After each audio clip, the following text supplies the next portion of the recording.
Good evening. Good evening. Welcome back, everybody. Welcome back. Welcome back. What's up, everybody? Today is Saturday, June the 21st. I know it's a off. I don't normally do it. I do a live stream on Saturdays in the evening, but I ain't got shit else to do but watch these markets. So I might as well go live and see what my people doing. What's up, Daryl? What's up? Shout out to you. You said it's getting crazy over there. When you say over there, I've been tuned out all day. So I've been touching grass today. I don't know what's been going on. So please inform me what's getting crazy. If we got any news in the Middle East, because we can cover it. We can go over it if that's the case. But we got some selling off going on right now in the markets. What's up, Gabrielle? What's up, Lawrence? What's up, ZZ? You said you're getting the Brinks truck ready for 161. And guess who's been calling it well over a month advance? So we already anticipating this to play out. A lot of y'all, I've seen a few people jumping the gun already purchasing, and I'm trying to tell people to just wait off, just hold off. Let us get into this third quarter of 2025.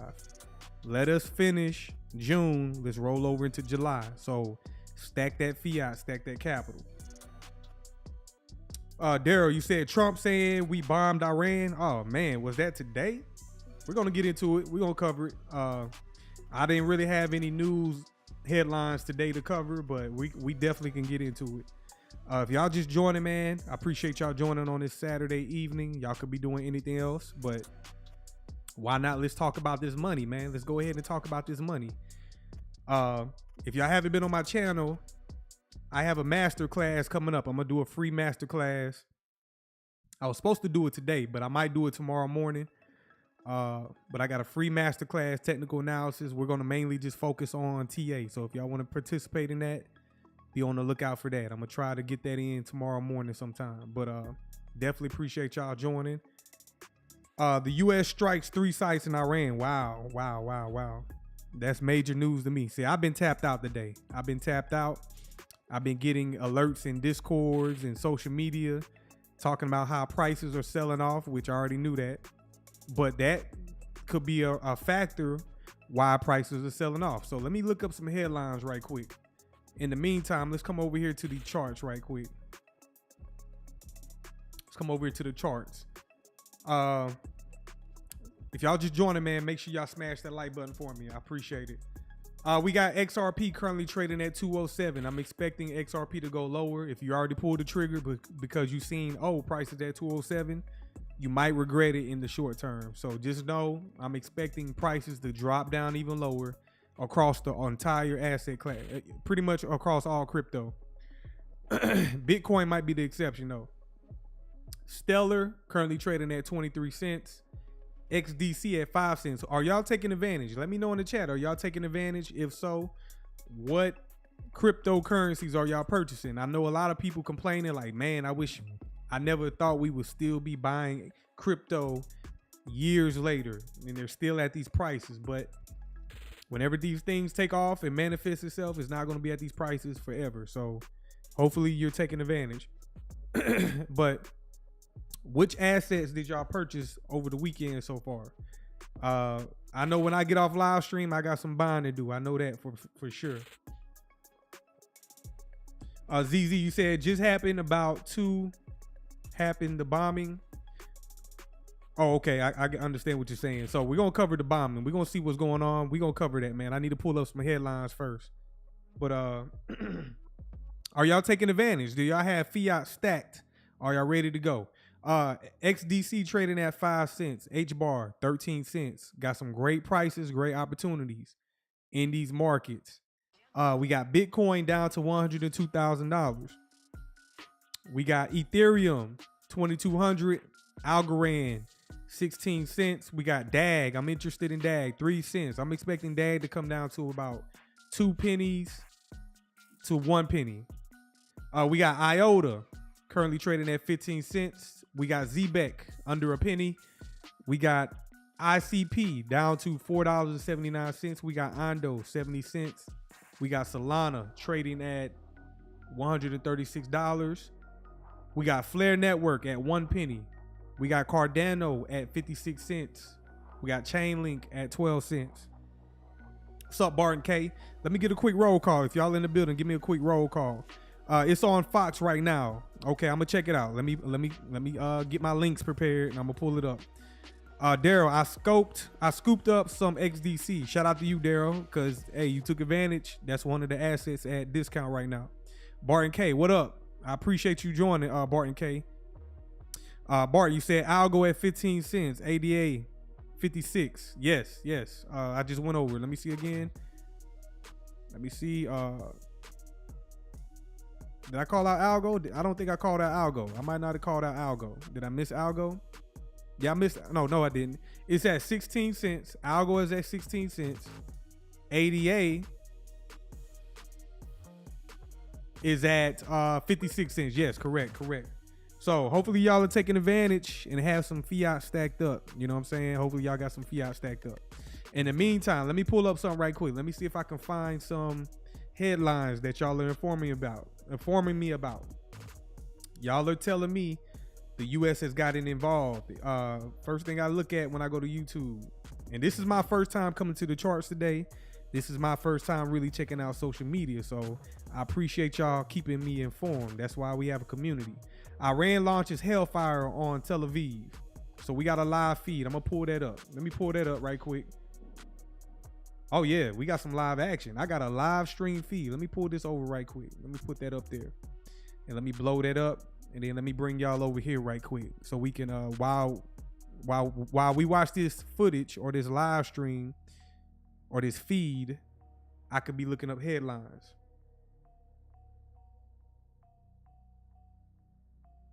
I appreciate it, Barton K. I appreciate it. So we're looking to take advantage, man, amongst the chaos. We're looking to take, okay, look, we got some missile. This is live, y'all. This is live.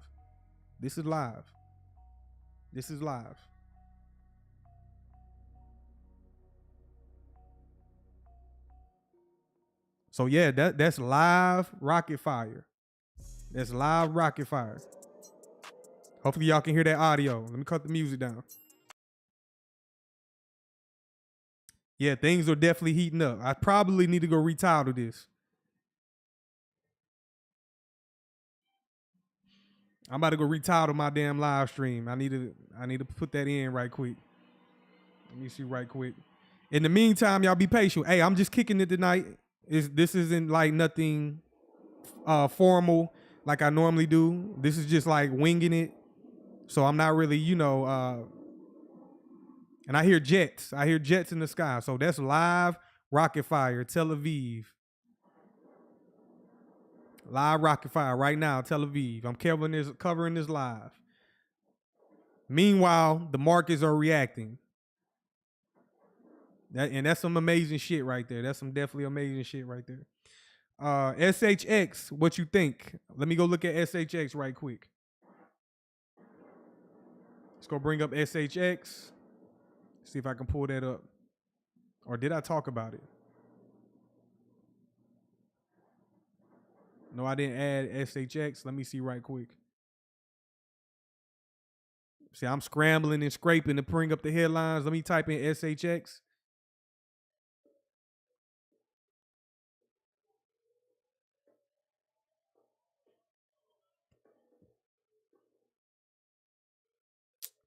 God damn it. Be patient with me, y'all. Be patient with me.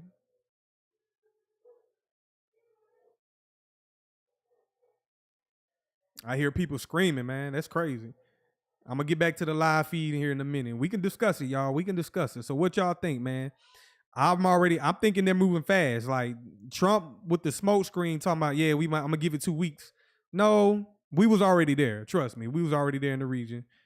And That's what I believe. We've been involved. So right now, somebody asked about SHX. SHX after trading down to a discount. This is a monthly time frame. SHX traded down to this fair value gap. I've been hearing a lot of people were surprised that SHX took off, and it kind of caught them off guard once they start pumping again. Well, there we go right there. SHX is one of those that isn't selling off. It's actually moving higher, so it's not at a discount. SHX was at a discount back in March, April, May, and then earlier this month in June, it was hanging out at a discount. Now it's trading higher at a premium. I would not be chasing it. Okay, hopefully that gave you a good analysis. But this is a live feed right now. What they're doing right now in Israel, this is Tel Aviv, live airstrikes. I guess I guess Israel's Iran is attacking Israel, and they pretty much are. This channel right here is switching between different live feeds. So that's what's going on right now. This is a live feed. Bomber stealth are already on the move for sure. You already know them stealth bombers are in the sky.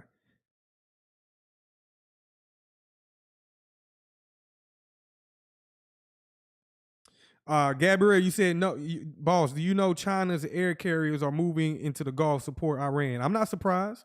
All of this is leading up to World War III. Hopefully, it doesn't get too ugly.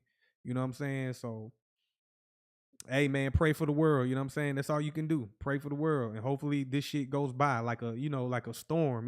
Let's get this shit out. Let's get this shit done. Like, let's get this over with. Whatever's gonna happen, get it over with. Unfortunately, let me retitle my live stream, and then we're gonna catch up. We're gonna look at some headlines with this war.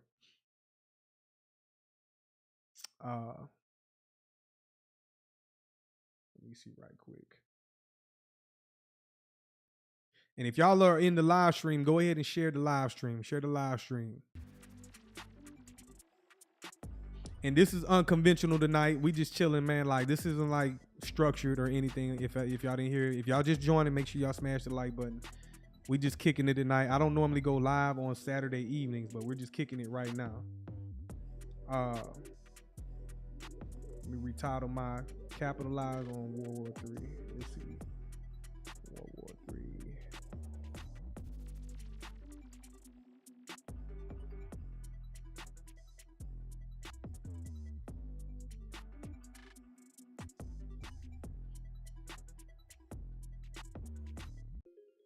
And these are live footages, y'all. This is live.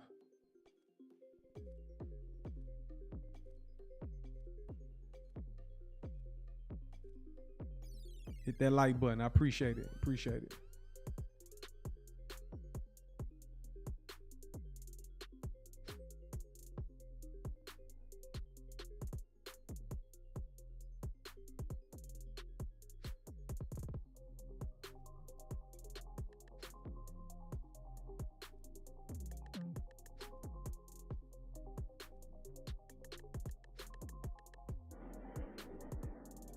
They getting a free fireworks show right before 4th of July. Ain't that something?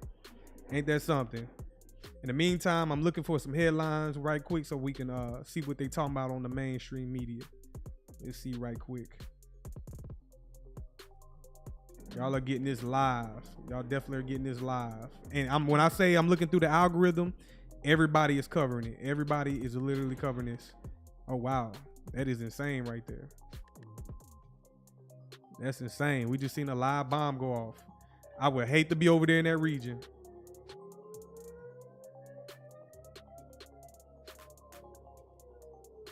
Insane. I mean, everybody is covering it.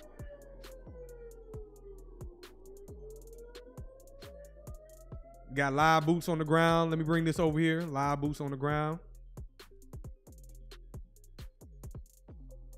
We're going to get into the market. We're going to discuss it. This is like an unconventional live stream. We're actually covering World War III. I never thought I would be doing that. You know what I'm saying? I never thought I would be talking about World War III and actually live streaming it. When I started my channel, I didn't think it would come to this. You know what I'm saying? But, hey. Let's see what this guy right here is talking about.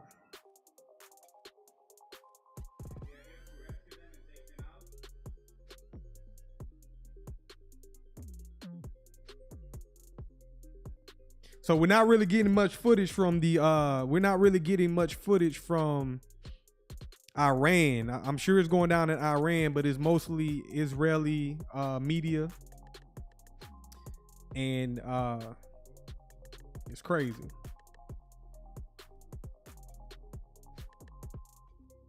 So what y'all suggestion? So when it comes to the market, let me mute him right quick. When it comes to the market, you better believe come Monday morning, it's going to be, especially for us traders, it's going to be a lot of a lot of volatility. It's going to be a very risky market come Monday, and the markets are definitely going to react to this. So y'all should be anticipating what's going to happen on Monday from a technical, from the market perspective, from prices. So prices are definitely going to tank. We're probably going to see commodity prices rise, like oil. Oil is going to continue to rise. Gold is going to continue to rise. Certain commodities and assets are going to be doing really well. We got stocks like Palantir. They're directly involved with the technology and stuff. So companies that are directly involved with warfare, you know what I'm saying? You're going to continue to see their stocks do great. So it's going to be interesting. You said Al Jazeera? Okay, let's go to Al Jazeera. Let me pull up Al Jazeera. When I look up this stuff, I don't have like a main source. I kind of like, let me see what Al Jazeera is talking about. I don't have a main source. And they are live. Al Jazeera is live. Okay, I appreciate that, Gabrielle. I appreciate that. So let's see what they're talking about. I'm going to pull it in the link right quick. Let me pull this up. And we're going to see what they got to talk about.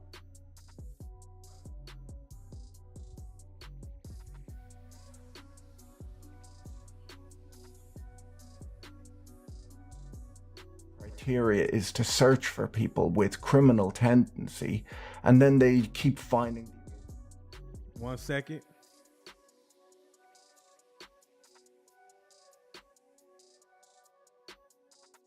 Evacuated both of personnel and also of all sensitive material that was stored there. All right, just Dorsa, stay with us there for a moment. We'll come back to you. Let's take a look at the 3 nuclear sites President Donald Trump says the U.S. has attacked.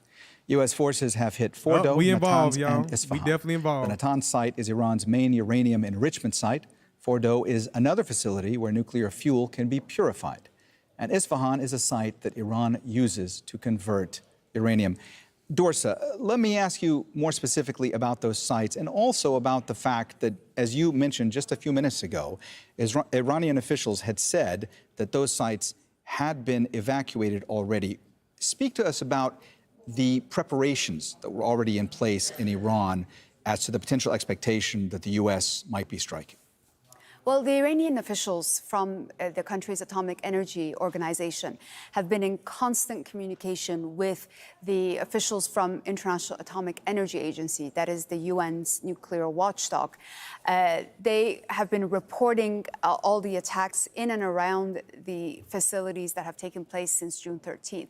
Now, once these Israelis started this conflict by attacking sensitive sites in Iran, the Iranian officials clearly saw this as a possibility. I'm getting word that Donald Trump is going to address the nation at 10 p.m.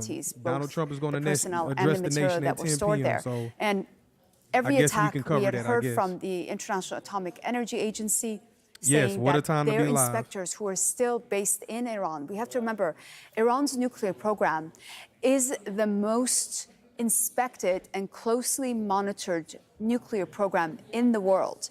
The IAEA has access to the nuclear sites under the Safeguard Agreement of the early 2000s, but also Iran is a signatory of the Non-Proliferation Treaty. So the nuclear program has been under supervision since the beginning.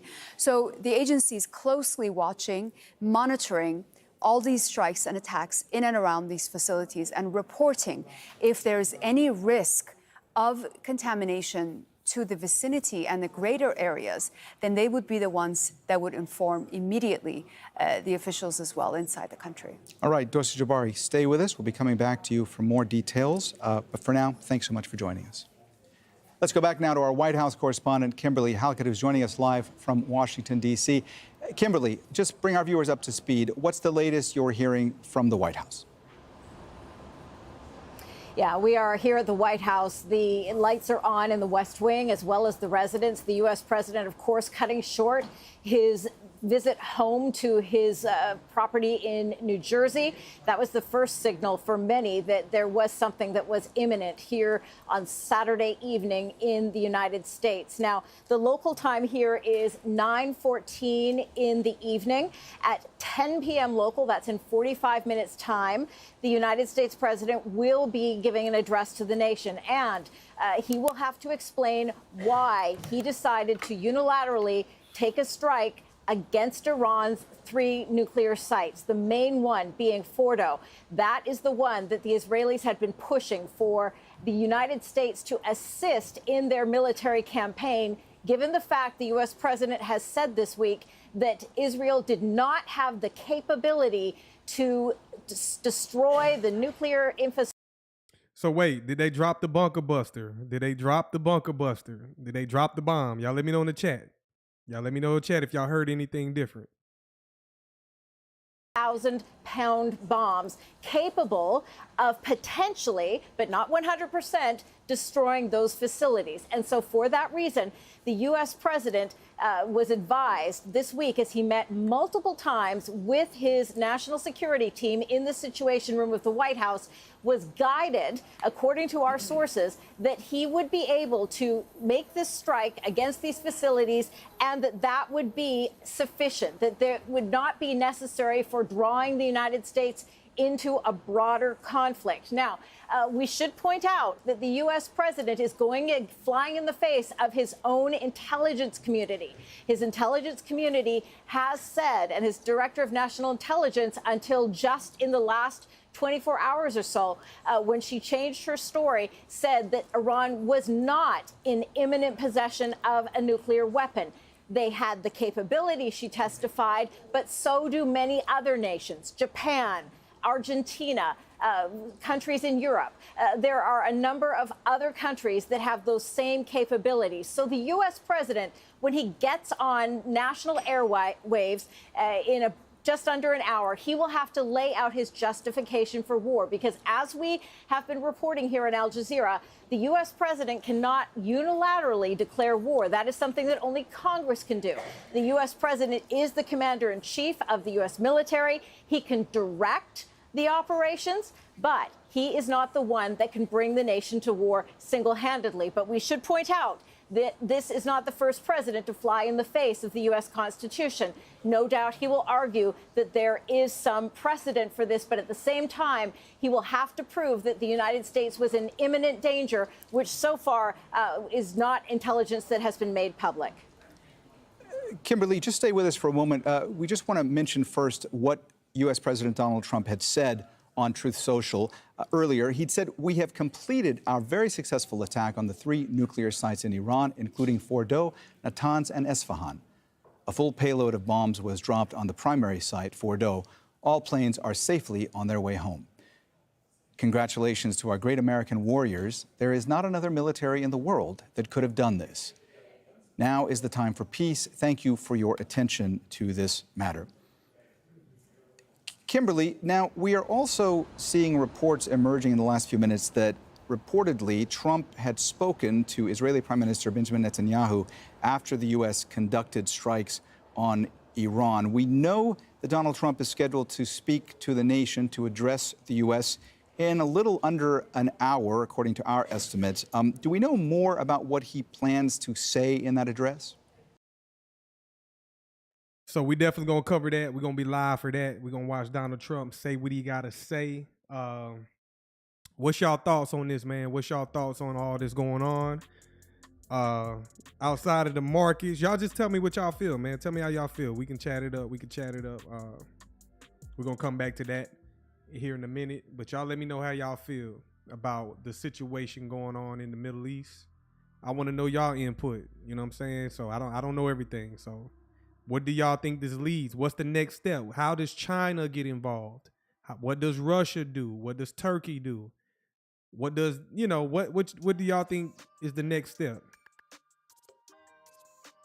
What do y'all think is the next step? Back over here in the live feed, it is going down right now. They saying there's 20 plus casualties. I'm sure it's probably in the hundreds, but this is a live stream from Iran broadcast Tel Aviv. So this is Tel Aviv and Israel, and they're using hypersonic missiles. They're destroying buildings and infrastructure, and this is a live feed. It's going down right now. So I guess this is in response to, we just got word that they just dropped the bunker busters.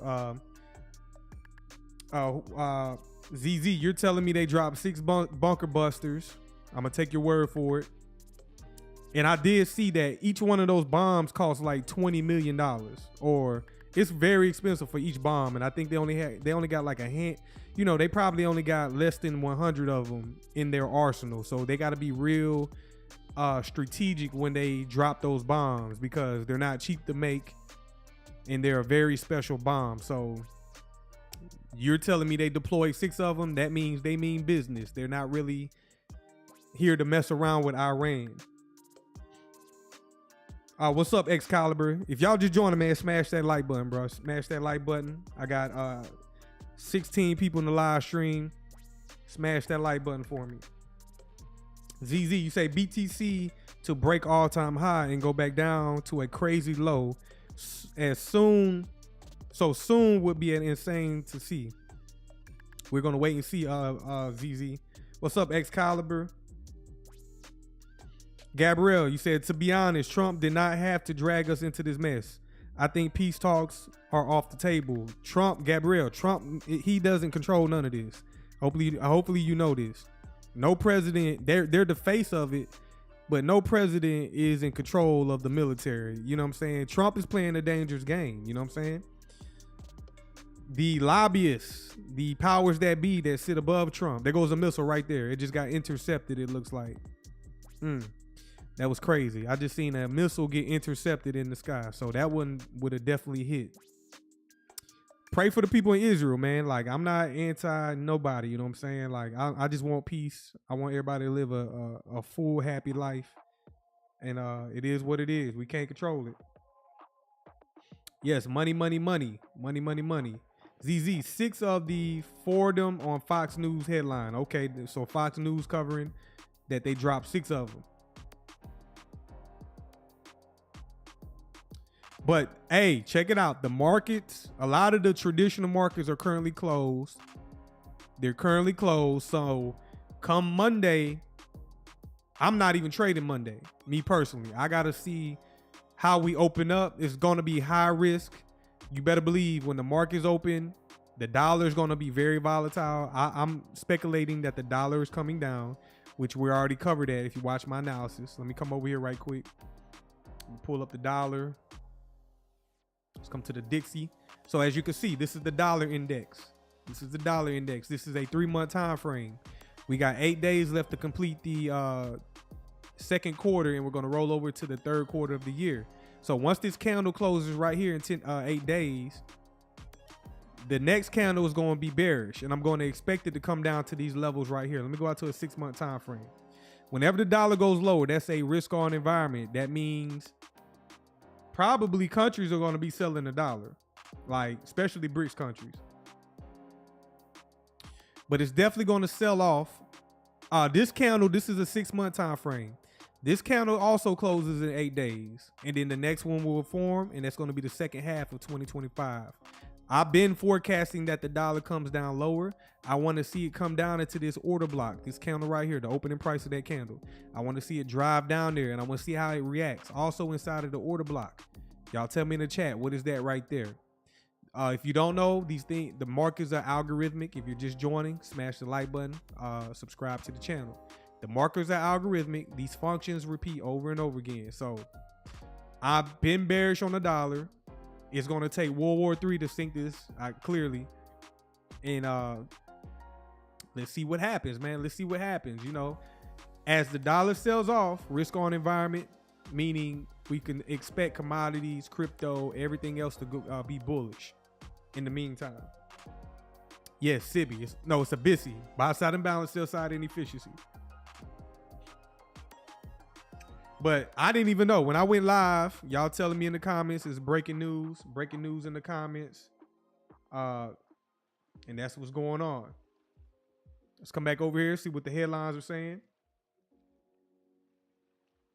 This is the U.S. President Donald Trump, who came out on his X account confirming that now, quote-unquote, American warriors are involved, and that's going to create a next level of this dangerous scenario. We have to wait. We have to keep waiting. And by the way, we are following this development very, very closely, as it's going to make a new page in history if Iranians decide to strike back. And they have been saying, one of the Iranian officials previously told us, to Al Jazeera, that we have been prepared for this war with the United States for over 10 years. And the Iranians are saying that if this intervention happens, U.S. target, U.S. bases, U.S. personnel, all these things related to the United States in the region are going to be target for our missiles. All right, Tawhid, stay with us. We'll be coming back to you again shortly. For now, that's Tawhid Asadi live for us out of Tehran. Let's go back now to Shahram Akbarzadeh. He's the director of the Middle East Studies Forum at Deakin University in Australia. He's also a non-resident senior fellow with the Middle East Council on Global Affairs in Doha. He joins us from Melbourne. Thanks so much for joining us, Shahram. Let me ask you, what's the level of concern right now about all of this potentially escalating into an all-out regional conflict? Oh, wow. This Well, shit is thanks for insane having me. I think the concern. Come back over here. This is live stream. Look at this shit over here. I just seen a look at these rockets, man. This is crazy. I just seen a supersonic missile strike. I just missed it. There go another one. Boom, just like that. That's crazy. That is crazy. That is crazy. We're watching this live. This live feed is live, y'all. So if y'all don't know, this is a live feed from Tel Aviv.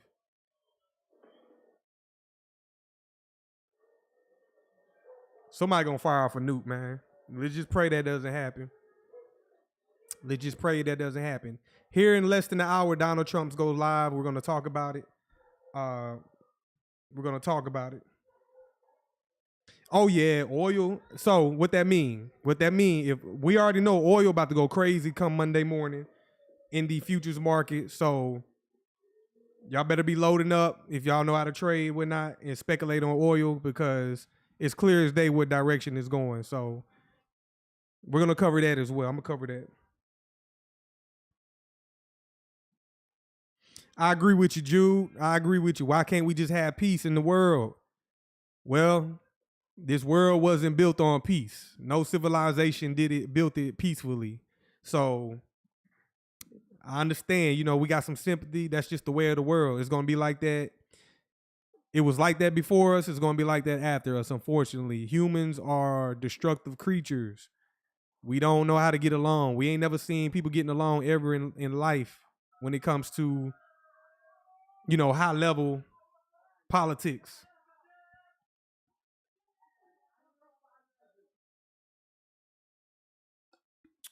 What time is it over there? Anybody know what time it is over there in Israel? It's right now, it's 9:28 Eastern Standard Time. So what time is it? It got to be early morning over there then, I'm assuming. It's early morning. Like the sun should be rising here shortly, maybe. What time is it?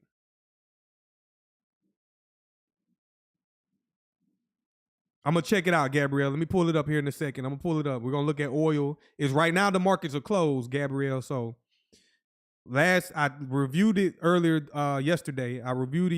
It closed the week bullish. So I'm expecting it to gap open come Monday and be very bullish. So I'm going to check it out here in a minute. Appreciate y'all joining, man. This is a live stream feed. Trying to get my title together. Let's come back over here to the news, see what they got talking about. This is pretty much off script. This is not what I was going to do this live stream. Y'all informed. I didn't have no idea that this was going on. So I definitely appreciate y'all for informing me, because I just came to the computer. I was looking at charts. I'm in this room, just me and the charts, not even knowing we got conflict breaking out. So I appreciate y'all for that. As you mentioned, Iran has stated clearly in the run-up to these strikes by the U.S. that if the U.S. were to strike Iran, that Iran would then hit out at U.S. potentially bases or other assets in the Middle East going forward. Behind the scenes in Iran, is there concern about if that action is taken, what repercussions would result from it? I think, of course, there is concern.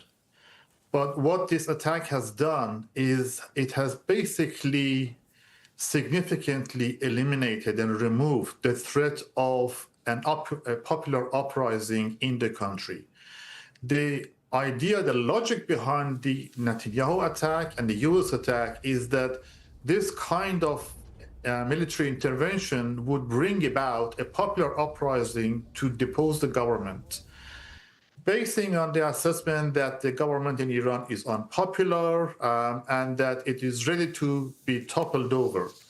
The fact of the matter is, when I couldn't imagine that it's an you illusion. I have cannot foreign imagine bombs intervention and dropping foreign military attack at 4:30 in the that morning. is only going to gonna be like, what the galvanize hell the population what the hell behind the government, even though the government in Iran is very, very unpopular. So the Iranian response to the US military attack will be costly in terms of the military price that Iran has to pay, because we know that Iranian military, conventional military, is really no match for the US. But politically, the regime will consolidate and benefit from this experience.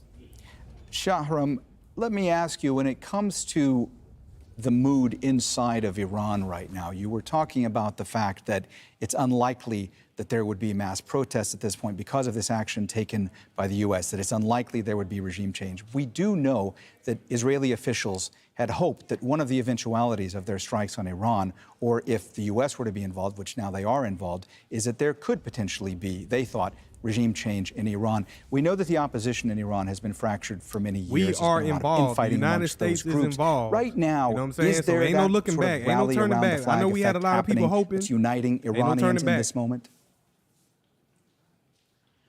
Well, there is a degree of rallying around the flag, but much more urgently, Iranians have no interest in bringing about regime change or changing the government at the moment. What they're concerned about at the moment is their own safety, finding a safe place to protect themselves against Israeli bombardment.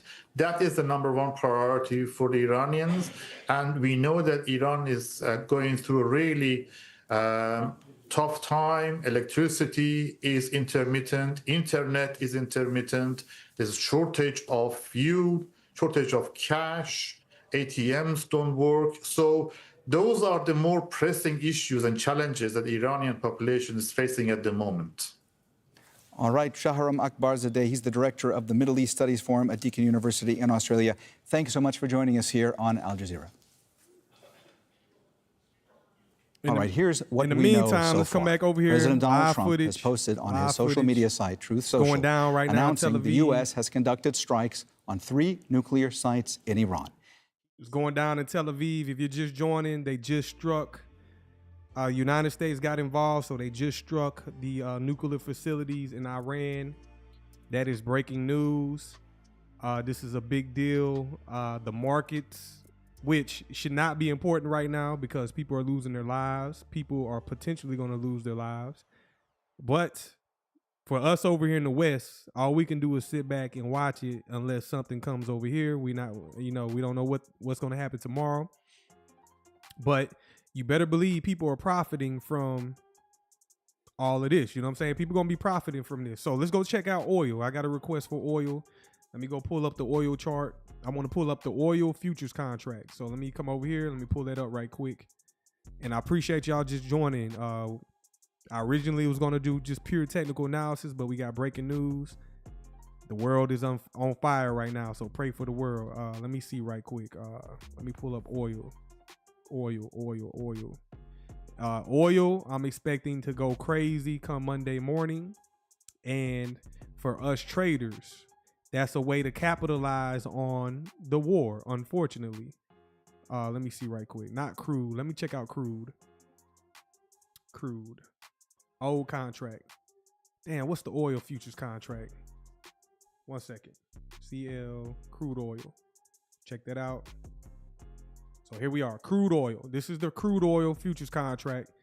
When we left off when we closed the market yesterday on Friday, it pretty much for the past 2 weeks has been rallying higher. That is a lot of liquidity. If y'all don't know, there's a lot of capital. There's a lot of traders in this market. This is a monthly time frame as well. So we're coming to the end of the month, and you can see how oil has spiked up. That little movement, which is not a little movement, don't get it twisted. That spike in oil right there on the monthly candle impacts the entire oil market, meaning that move right there in oil raises the prices of everything dealing with gas, plastics. That move right there impacts the whole entire economy. That's why oil is a manipulated market. It's a lot of times it consolidates. It's very volatile. But oil is an event-driven market. Oil thrives when there's events, especially events like war. So to be honest, oil is a war market. So whenever there's war going on, major war conflict, that's a war market. Militaries cannot function without oil. They can't move equipment around. The United States can't be moving across the world without some type of oil. They need oil to be able to move military assets around the world. So oil is a major commodity, and oil is in the Middle East. This right here, this highlighted area, that is called a BISI, a buy side imbalance, sell side inefficiency. That is a fair value gap in price. So price pretty much retraced down to that level.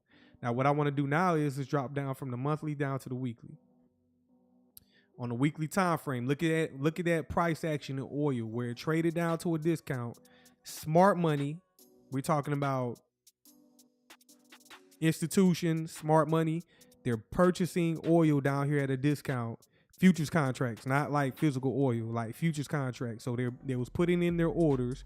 People that knew ahead of time that, okay, this war is going to take place, they drop price down. They're scooped up orders, and now they're holding their position as oil starts to move higher.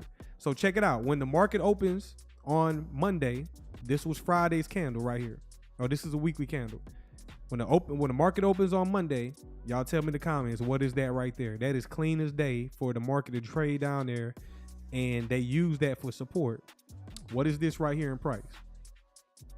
What is that right there in price? Y'all tell me in the comments. What's up, Texas Plates? Appreciate you joining. ZZ, you say, so buy in oil as soon as the market opens. Don't do that, ZZ. You gotta know what you're doing. BOSSVISION, Gabrielle, you say from Iran's military X. I missed it. The comments going pretty fast. It's not an order block, Malcolm. That's a volume imbalance. That's a volume imbalance. So right there, you see that gap in price? That's a clear volume imbalance. It gapped open. So I'm expecting come Monday, don't just jump in there if y'all going in there to trade this. Don't just jump in oil. No, you're going to wait. Let that volatility settle out. But I'm going to forecast that they're going to want to drop price down to this.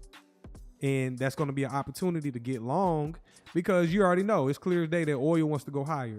And then look at all the old highs in price. If you don't know, all the highs, that's where liquidity is, pending orders. So imagine being an institution putting on a lot of leverage, a lot of leverage on trades just to go from here up to here. A lot of capital being made. So there's a lot of liquidity resting above price right now. And then how long does this war sustain itself? You know what I'm saying? Like, how long does this play out? That's to be determined. We don't know how quickly this is going to go. We don't know how far this will go.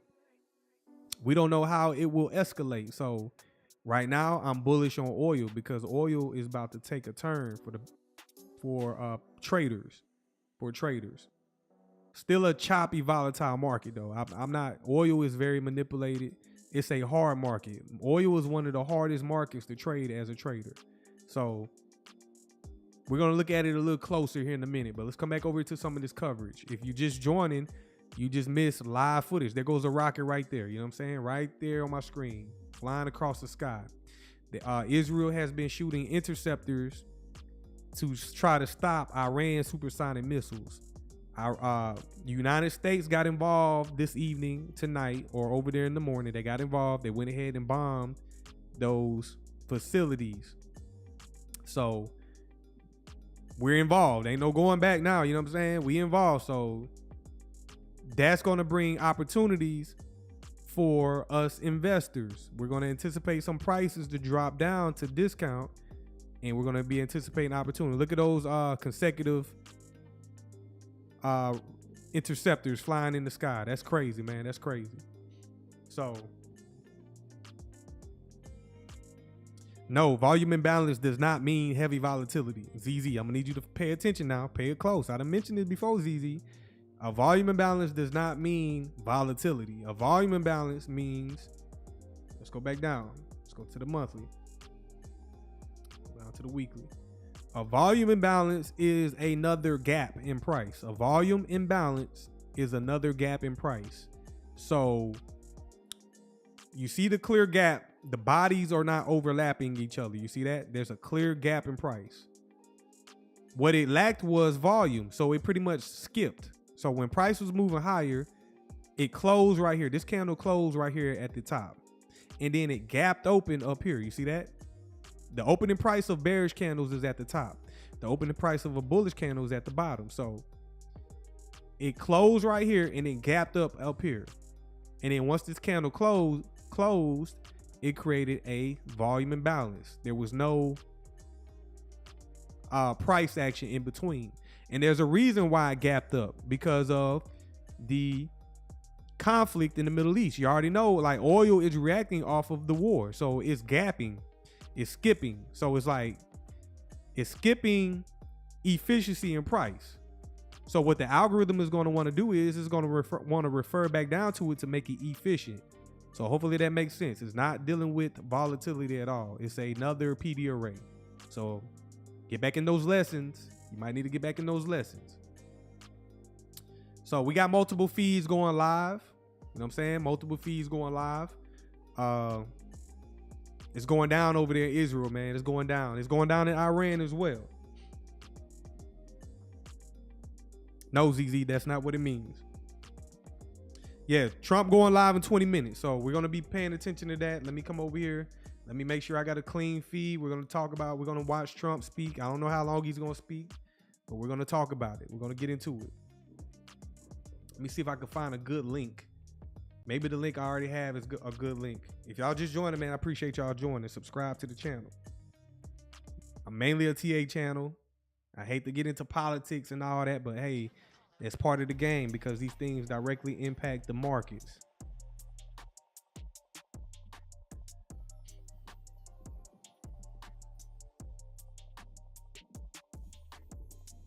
Every news outlet right now is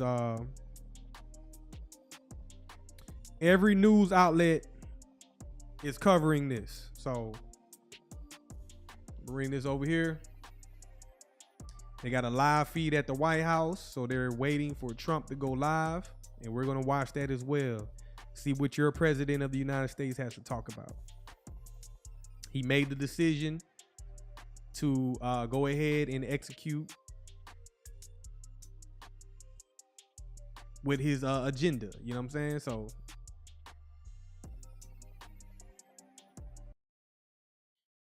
and we're going to be waiting for that. That's a clean live feed from the White House. Got a lot of traffic out there in DC right now. So is that a bodyguard sitting at the front door? That's what it looks like, a security guard or a Secret Service member right there at the front door. Or that might be a statue. Yeah, that's a statue. I've never been to the White House. Would like to go one day. What's up, Lenny? Appreciate y'all joining. Let me get a quick roll call, man. What y'all doing this evening? Where's everybody from? Where's everybody at? Let me get a quick roll call. Wherever you at in the world, shout it out. Please, please. It's, do we have anybody from Israel or the Middle East? That'll be interesting as well. Trump Executive Order 66. Shout out to Chicago in the building, man. Shout out to Chicago. Chi-Town in the building. Chi-Town in the building.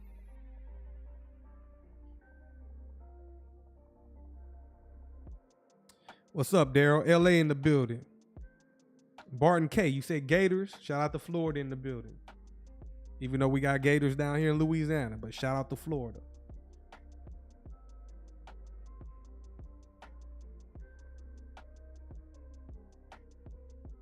And this is pretty much off script tonight, y'all. This is like an off script stream.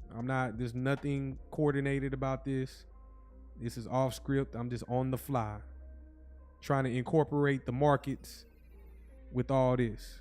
So that's a live feed from, I don't know necessarily think that's live, but this is a feed from Israel. So you can clearly see cars burning, buildings burning, firefighters out in the streets, and Israel is feeling it.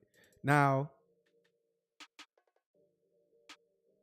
do the United States and Israel start targeting civilian populations in Iran? That'll be interesting. So far, they've pretty much been targeting main infrastructure, military buildings. And Iran is just hitting key targets, but they're also hitting civilian populations as well. So pray for all the people out there. Shout out to H-Town in the building. Shout out to Baton Rouge in the building. Nelson, you said your heart is broken.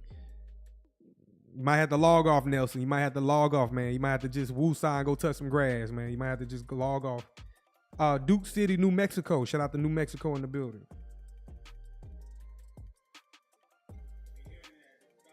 ZZ, you said good call to do the stream like this. Good change from the normal. Oh, for sure, man, for sure. I'm always trying to adapt and get better with what I do.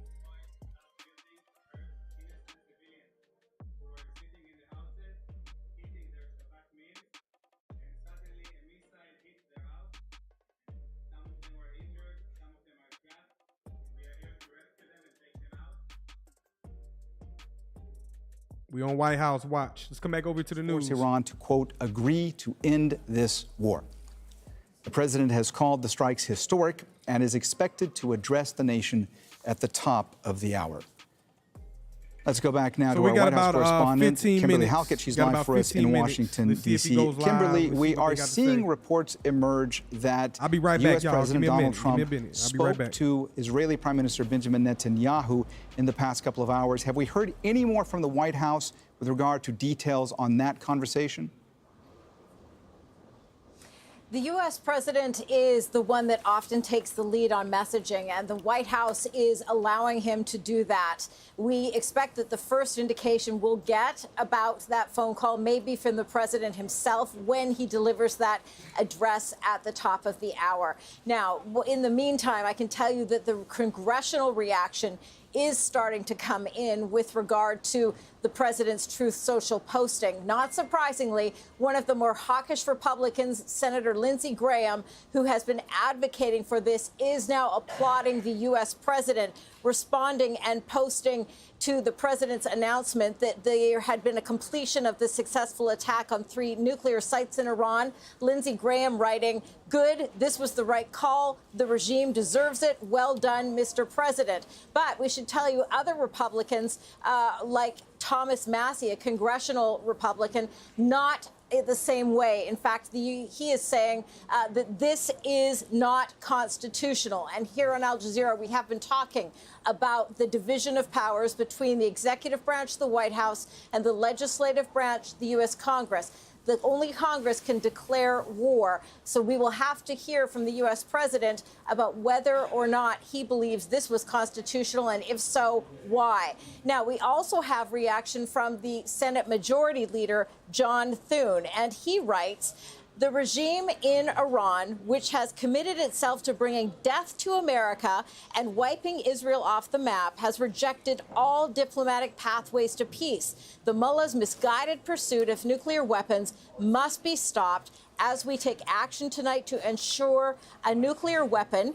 And I apologize, I took a screenshot and don't have the rest, but I know that it is up on your screen. So I didn't know that it carried on. But obviously there he is articulating that the reason for this is that he believes that there was a U.S. interest, and as a result, that is what we expect we are going to hear from the U.S. president. I'm picking it up here. He goes, as we take action tonight to ensure a nuclear weapon remains out of reach for Iran, I stand with President Trump and pray for the American troops and personnel in harm's way. So he's, Senator John Thune, bringing up two very important points there. He knows now that as an astute follower of the Constitution and also of international law and the rules of war, that the United States has taken a strike against a strategic asset of Iran. Iran now, as a sovereign nation, is within its full rights under international law to retaliate. And that's why he is referring to pray for the American troops and personnel in harm's way, because Iran laid out very clearly just prior to these strikes that, in fact, that the United States, should it join with Israel, would become a potential target, would become vulnerable and could face retaliation. We also know that in this post from Senator John Thune, the Senate Republican Majority Leader, that he has talked about in here that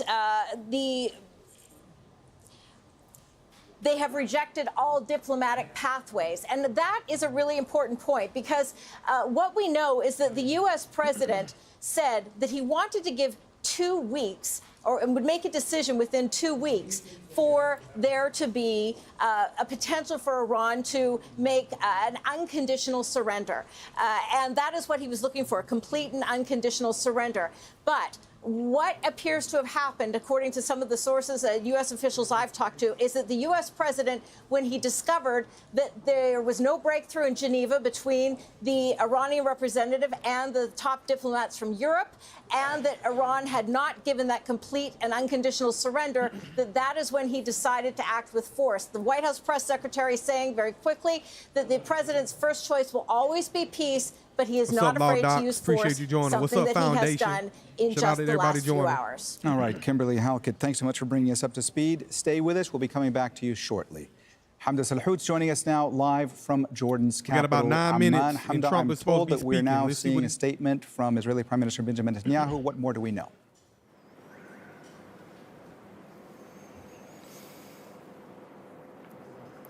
That's right. We do have this statement from the Israeli Prime Minister, just posted moments ago online through the government press office, in which Netanyahu is thanking President Trump for his actions, saying that the United States has surpassed any nation in the world, and that they denied, quote, the most dangerous regime, the most dangerous weapons, going on to say that the United States and Israel often say peace through strength, meaning that first comes strength, then comes peace, applauding the U.S.'s move to conduct these airstrikes on Iran's nuclear facilities, specifically the Fordow site, that Israel was not able to attack itself because it did not have the munitions required to reach this facility that was so far deep underground. Netanyahu going on to say that Israel has achieved a lot in their airstrikes against Iran. No mention, of course, of the hundreds of people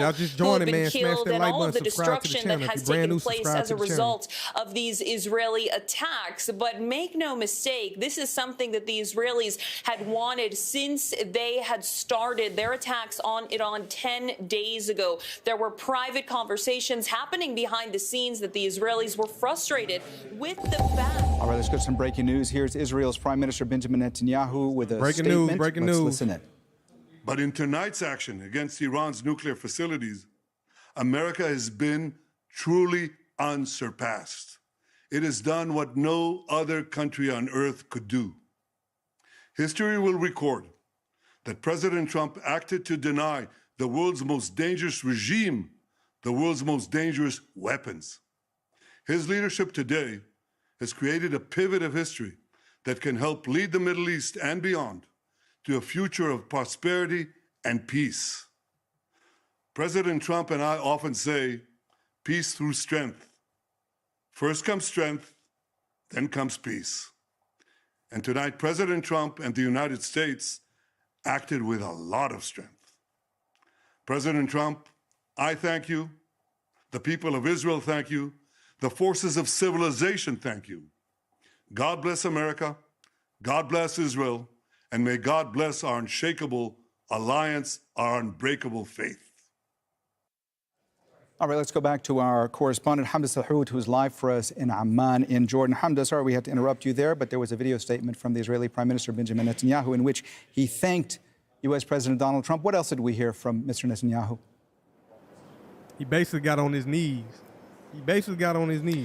Well, Netanyahu touting the peace through strength policy, saying that first comes strength, then comes peace, going on to say that the Americans had achieved something that no other country had the capabilities to achieve, saying that it was a brave decision, essentially, for the Americans to attack these nuclear sites. But it's important to remember that the Israelis had wanted this from the very beginning. They wanted the Americans to get involved because Israel did not have the weapons capabilities to strike the Fordo nuclear facility because it is so far underground. Only the Americans had those types of military capabilities, and that is for the entire world, that America was the only country with the weapons Israel needed for their continued attacks on Iran. Netanyahu also said that Israel has made great achievements in their airstrikes against Iran, but no mention, of course, of the hundreds of people who've been killed and the damage to apartments and other houses and property and structures inside of Iran. But this statement was expected from the Israeli Prime Minister, praising this decision by the Americans that he had waited 10 days for.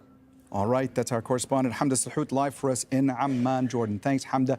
We should mention that U.S. President Donald Trump is expected to address the nation at the top of the hour in about 5 minutes from now. We just heard a video statement from Israeli Prime Minister Benjamin Netanyahu. Let's go now to our guest, Harlan Ullman. He's a political and military analyst. He's chairman of the Killowen Group and a senior advisor at the Atlantic Council. He joins me now live from Washington, D.C. Harlan, thanks so much for being with us here on Al Jazeera. Let me ask you, from your perch there in Washington, D.C., the fact that there's been so much speculation in the last few days as to whether the U.S. would enter the fray. Now we know that they've attacked those 3 nuclear sites in Iran. Where does that leave things regionally? Badly. To think that 30 cruise missiles and 6 bunker busters are going to change Iran's viewpoint and lead to an unconditional surrender, I think, is naive. I hope I am wrong. It took 2 nuclear bombs over Japan to cause them to accept unconditional surrender. And I really wonder whether Iran would be so stupid as to leave those targets vulnerable and not move the more important radioactive material elsewhere. We will see. I'm also skeptical whether those bombs could have created the damage that has been touted so far. I could be wrong, but we'll wait to see about the bomb damage assessment. But look, Trump speaks here in about 3 minutes, y'all. 3 minutes, so y'all stay tuned. Trump speaks in Iran about has 3 lots minutes. of opportunities to wreak havoc in the region. Subscribe to the channel if y'all brand new. Subscribe to the channel. I appreciate it. Close both the Suez Canal through the Red Sea and the Strait of Hormuz. I think that the White House and certainly a number of Republicans are touting this as a supreme victory. I think I'd wait a couple of days to see how this really ends up, but I really doubt this is going to bring Iran to the negotiating table. It might have quite the opposite effect. Harlan, from your perspective, do you think that there are members of the administration that actually believe right now that this could end things when it comes to Iran surrendering conditionally? Because Trump has also posted on his Truth Social account in the last hour saying that that Iran must agree to end the war now. You have to realize that the grand old party, the Republican Party, is Trump's old party. And even though you have a large number of Republicans who believe America first means do not get into endless wars, whatever Trump wants, his associates are going to pick up the banner and say that's terrific, with very, very few exceptions. And so I'm afraid that the White House, as it is doing with tariffs and many other things, immigration, is living in a very closed environment that does not accept reality for what it is. I'm afraid this could prove to be a huge miscalculation. I hope I'm wrong, but I really doubt that 30 Tomahawk missiles and 6 bunker busters, no matter how powerful, are going to cause a nation like Iran to surrender. Harlan, in the lead up to all of this, we had these extraordinary scenes playing out in the past few days in the U.S. in which you had a sitting U.S. President, Donald Trump, rebuking the Director of National Intelligence, Tulsi Gabbard, because she had testified a few months ago that Iran was not seeking to make a nuclear weapon. I mean, the fact that that happened, and now you have this happening, what does that say to you about the state of the U.S. government? Nothing. I think Tulsi Gabbard is an idiot, and she never should have been Director of National Intelligence. And I would not believe anything she says because I don't think she's competent. Having said that, the president is going to act. He's got the director of central. I'm gonna swing it to this feed over here, but we're gonna come right back. But they are hitting over there in Israel. They are hitting those. They definitely are firing off those rockets. Let me switch over right quick so y'all can see. I'm gonna quickly go back because Donald Trump is about to speak. But as you can see, rockets flying right now live in Israel. I just seen one go off. A lot of them are getting through, so they definitely are hitting right now live. This is live footage. So Donald Trump is speaking. Iran is striking back at Israel. They not, it's a risk that they're taking, but how long can this sustain before it escalates even further? So it's already the 4th of July in the Middle East. Oh, there goes one right there. Boom. About to get through. Boom.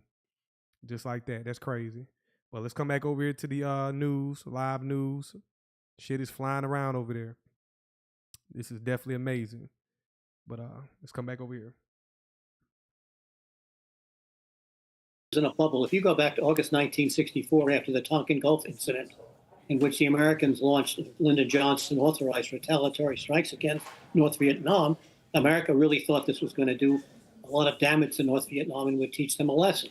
Well, the lesson it taught them was get engaged in a war with the United States that they would win and we would lose. I'm not suggesting this is the equivalent, but I think there's a lot of speculation in the White House that is wishful thinking. There need to be some hard-headed people there saying, this is what could go wrong. Remember what happened in 2003 with Iraqi weapons of mass destruction that weren't there? Remember what happened in Afghanistan? And I'm afraid that using American force without thinking through the consequences and considering what happens next has led to our downfall in at least 3 wars. I hope that's not the case now, but I'm reminded by history, and often history repeats itself. In this particular case with this administration, I don't think that they've done enough thinking about secondary consequences, which could be severe. I hope I'm wrong, but right now, despite the euphoria of attacking Iran, I don't think this is the end of the day. It may be the beginning of the end of the beginning, but I think there's a lot more at stake here. All right, Harlan Ullman, thanks for joining us on Al Jazeera. We appreciate getting your perspective. Let's go back now to our White House correspondent, Kimberly Halka, joining us live from Washington, D.C. So, Kimberly, we are expecting at any minute a statement, a live address from U.S. President Donald Trump to the nation. Do we have any more details from the White House about what we're expecting Trump to say? Law docs, we're going to get into it. We just learned that the U.S. president is likely to say in his upcoming address that the United States is not currently planning any additional strikes. This is according to 2 U.S. officials. Now, what we know is, I have a little visitor here. What we know is that, Law docs, chill out now. In addition to that, he is also going to tell the American people that this was an amazing success, and that now the Iranians should Kimberly, make I'm sorry to interrupt you, but Donald Trump is approaching the podium. Thank you very much. A short time ago, the U.S. military carried out massive precision strikes on the 3 key nuclear facilities in the Iranian regime: Fordow, Natanz, and Esfahan. Everybody heard those names for years as they built this horribly destructive enterprise. Our objective was the destruction of Iran's nuclear enrichment capacity and a stop to the nuclear threat posed by the world's #1 state sponsor that feedback of terror. Is on their end. Tonight, I can report to the world that the strikes were a spectacular military success. Iran's key nuclear enrichment facilities have been completely and totally obliterated. Iran, the bully of the Middle East, must now make peace. If they do not, future attacks will be far greater and a lot easier. For 40 years, Iran has been saying death to America, death to Israel. They have been killing our people, blowing off their arms, blowing off their legs with roadside bombs. That was their specialty. We lost over 1,000 people, and hundreds of thousands throughout the Middle East and around the world have died as a direct result of their hate. In particular, so many were killed by their general, Qasem Soleimani. I decided a long time ago that I would not let this happen. It will not continue. I want to thank and congratulate Prime Minister Bibi Netanyahu. We worked as a team like perhaps no team has ever worked before. and we've gone a long way to erasing this horrible threat to Israel. I want to thank the Israeli military for the wonderful job they've done. And most importantly, I want to congratulate the great American patriots who flew those magnificent machines tonight, and all of the United States military on an operation the likes of which the world has not seen in many, many decades. Hopefully, we will no longer need their services in this capacity. I hope that's so. I also want to congratulate the chairman of the Joint Chiefs of Staff, General Dan Raisin-Kane, spectacular general, and all of the brilliant military minds involved in this attack. With all of that being said, this cannot continue. There will be either peace or there will be tragedy for Iran far greater than we have witnessed over the last 8 days. Remember, there are many targets left. Tonight's was the most difficult of them all, by far, and perhaps the most lethal. But if peace does not come quickly, we will go after those other targets with precision, speed, and skill. Most of them can be taken out in a matter of minutes. There's no military in the world that could have done what we did tonight, not even close. There has never been a military that could do what took place just a little while ago.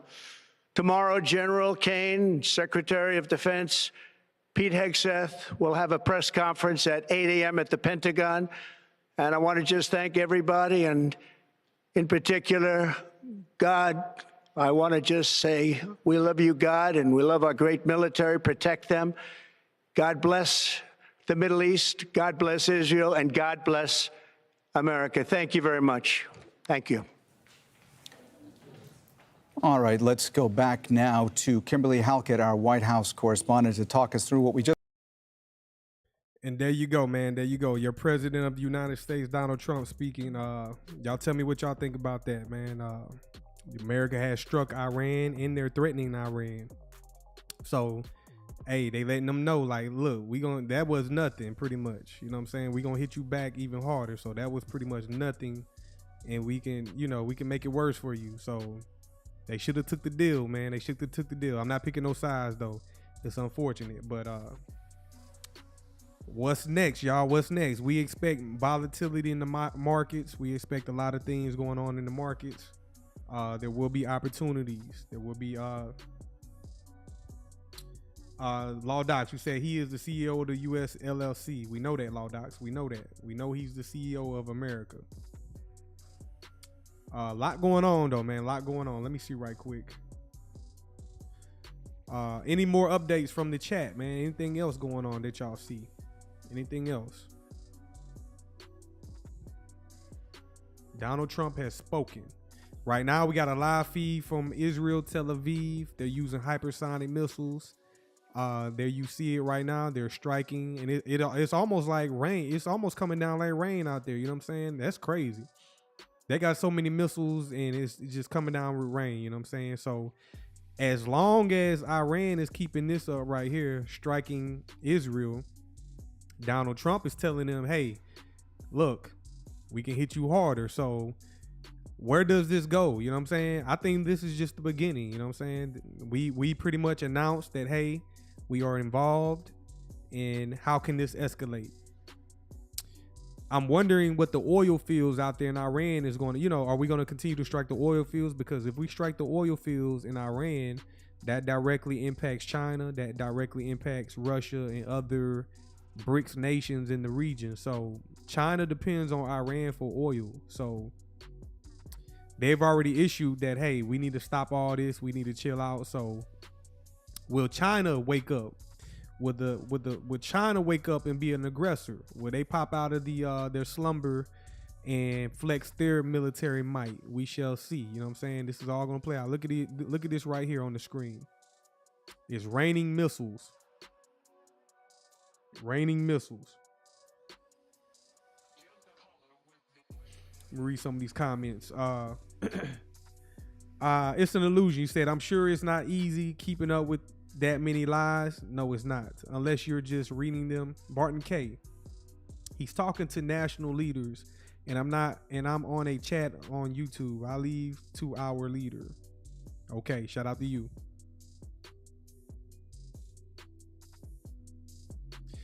I'm just pretty much, me personally, I'm just kind of shocked. You know what I'm saying? I'm just shocked. That kind of this live stream and all this stuff going on right now. Like I said, this is live footage right here. All of this is catching me off guard. So it's like, okay, what's the next move? Us in the West, we can't do nothing about it. You know what I'm saying? They're dragging us into this. So we can't vote against this. We can't say yay or nay. So what else can we do? Since we're being drugged in this, well, hell, we might as well say fuck it and just start gambling and taking betting on the war. So we can go in the markets and bet on certain assets and whatnot. So that's all you can do. If I was trading oil right now, I would definitely be going long in oil futures contracts. If I was trading gold right now, I'd be going long in gold. What other commodities are used in war? You better look up those stocks. What companies? That's interesting information. I want to know what company created the bunker buster. So I'm sure their stock is booming right now. I'm gonna leave that for y'all in the chat. I probably can ask ChatGPT what company was directly involved in creating bunker buster bombs. I might go ask ChatGPT that. Let me go see right quick.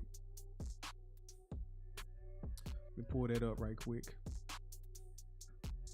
And then we might pull up their stock. Who was directly involved in creating the bunker buster? Let me pull up ChatGPT.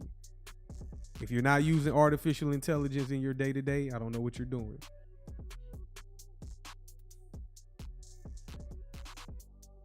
Palantir is going to keep going crazy. Yes, that's what I'm thinking about. Palantir, they're providing intelligence and data and all kind of shit. So their stock is going crazy right now.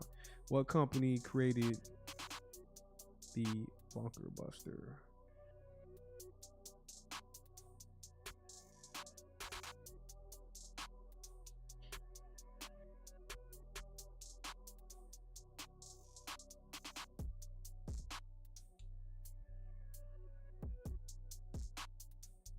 So it's telling me companies that are involved with creating the bunker buster.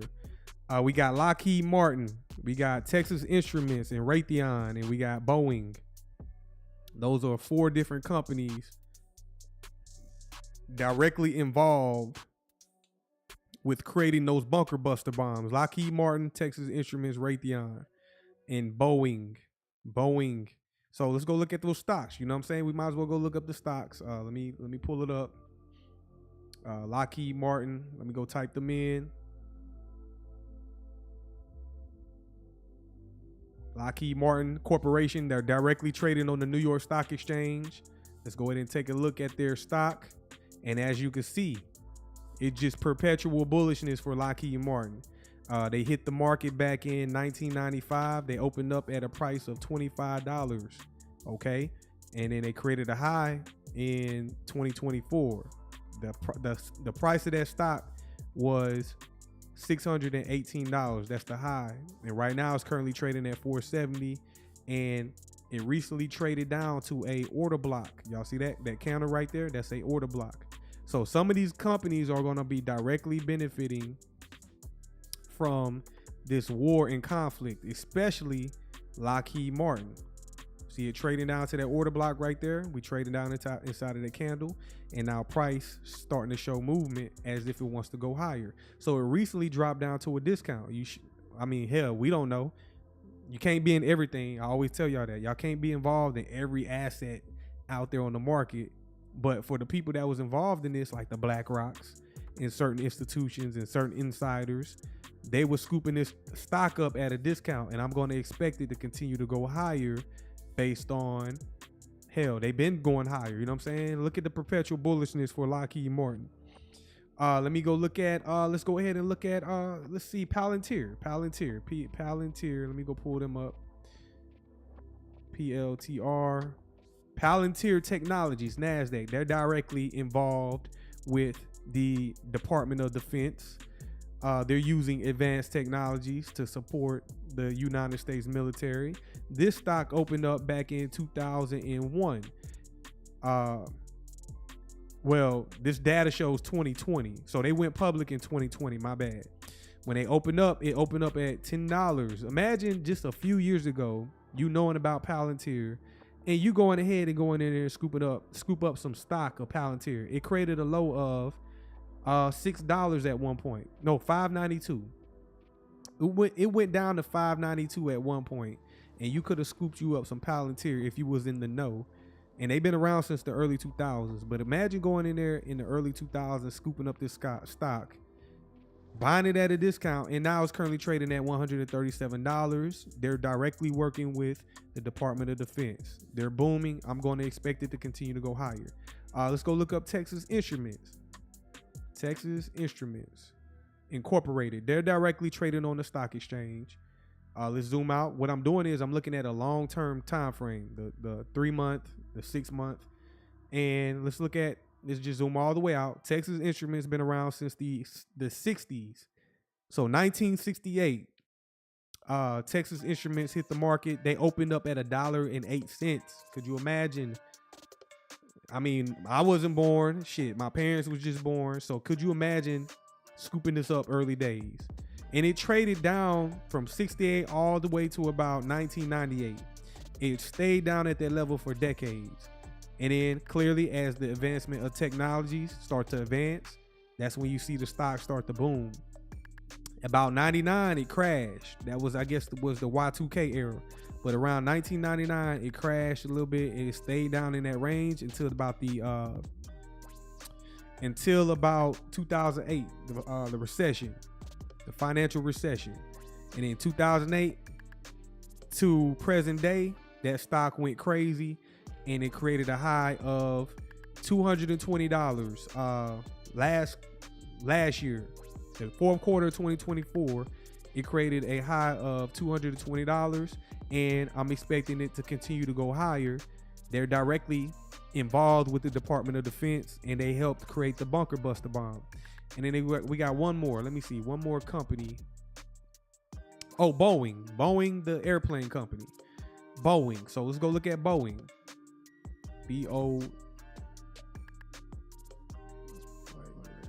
Right there. Boeing Company. They're directly trading on the New York Stock Exchange. And if we just zoom out, they hit the market back in 1968. What a coincidence. And when it opened up in 68, it opened up at 287. Back in 2019, it created a high of 446. And it pretty much came down to a discount. Boeing, I think they have a lot of private sector things going on, but when it comes to federal government contracts, they're doing very well as a company. So this is like a dinosaur stock right here. So, but they're still doing well in my honest opinion. I'm gonna read some of these comments. Let's come back over to the news, see what they're saying on the news.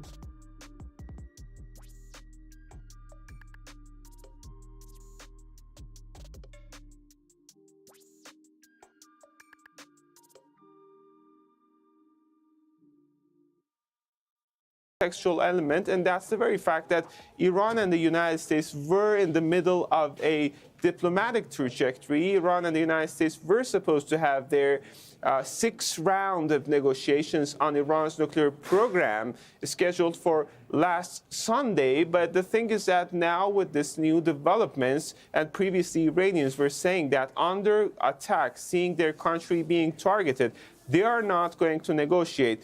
We can rest assured that previously the process of diplomatic trajectory to settle down the issues was injured by this adoption of resolution by Board of Governors, by Israeli strikes, and now we see it being headshot after this U.S.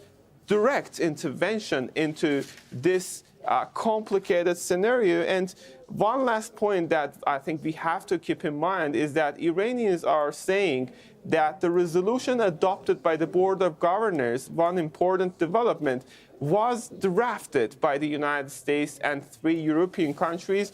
Iranian Foreign Minister BOSSVISION was in Geneva at request, quote unquote, by him, at request of the European side. He said that I'm not there to get engaged in negotiations, but I'm there to listen to what they're saying. But at the heart of all these diplomatic developments, when he was in Turkey, when he was in Geneva, and the Iranians are saying we were just in the middle of this bigger context of negotiations, this strike took place, and this is going to be a new scenarios for which we are waiting. Speaking of Iranian response, I think we have to wait because this is really such a big development, and we are anticipating top Iranian officials to come out. And the big question here would be like how Iran is going to respond. To answer that question, we have to keep waiting. All right, that's Tauhid Asadi live for us in Tehran. Thanks so much, Tauhid. Let's go back now live to Harlan Ullman. He's a political and military analyst, and he's also chairman of the Kilowan Group and a senior advisor at the Atlantic Council. He's joining me from Washington, D.C. Harlan, thanks for coming back on to Al Jazeera with us. So we've heard now this address from U.S. President Donald Trump just a short while ago. He called the action that they had taken in Iran a spectacular military success, but he also said that the U.S. objective was the destruction of Iran's nuclear enrichment capacity and a stop to the nuclear threat. From your assessment, what was the main message here from Trump, and what do you think this portends going forward? Well, his message was clear: America first. I did what I need to do. I struck Iran to put them in a position where they have to negotiate. And without saying it, he meant, I'm the greatest in the world. We will see what the bomb damage assessment is. As I said, usually we tend to exaggerate the damage that's been done. You may not recall, but during the height of the bombing in Nazi Germany in October 1944, Germany was making more planes and submarines than any other time during the war. So we'll see what damage was actually done, but that's not the key issue. The issue is what comes next. And it could well be that President Trump has said, I did what I need to do. Now it's up to Iran and Israel to finish the conclusions that will end this particular conflict. I don't think that's going to happen. I think they're going to be continuing. Russell.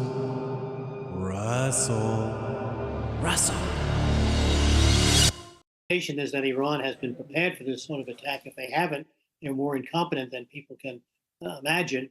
And so, as I said earlier, this may be the beginning of a long, long situation, because quite frankly, the targets that are left in Iran are going to be the oil facilities, the gas facilities, and the infrastructure on which the Iranian public is dependent. And it turns out that the more bombing that one does, the more likely the population will turn against those doing the bombing.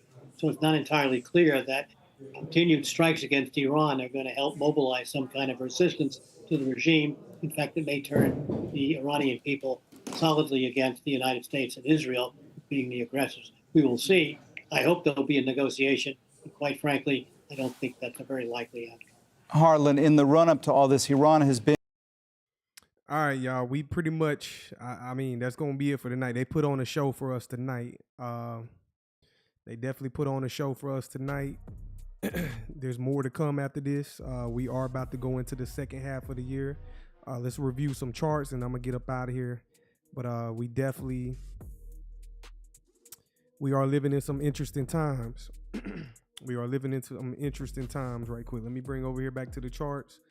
I got some requests, and we're going to cover it right quick. Let me pull it up right quick.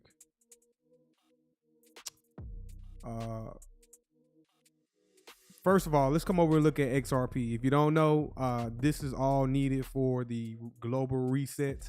I appreciate it, Barton K. Shout out to you, man. I'll see you on the next one. If you're just joining, or if you're just hanging out in the back of the classroom or the live stream or whatnot, please subscribe to the channel. Help me get to 1,000 subscribers.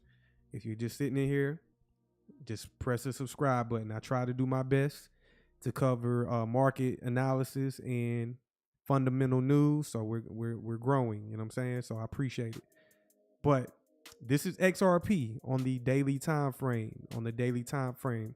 As you can see, all these highlighted areas, sell side liquidity below the market. We traded down, attacked those levels. It's not random that price went down to take out the liquidity. XRP is not done. I see a few people in the chat saying that y'all recently purchased XRP, and I'm simply saying, wait. I've been telling y'all to sit back and wait. If we zoom out to a 6-month time frame, that candle, if y'all, man, I got live streams where I was saying this candle right here been bullish the whole entire first half of the year. And I was telling people, hey, this candle right here can trade down and become black, which will be a bearish candle. And here we are right now. So that is perfectly aligning with us trading down into this level right here.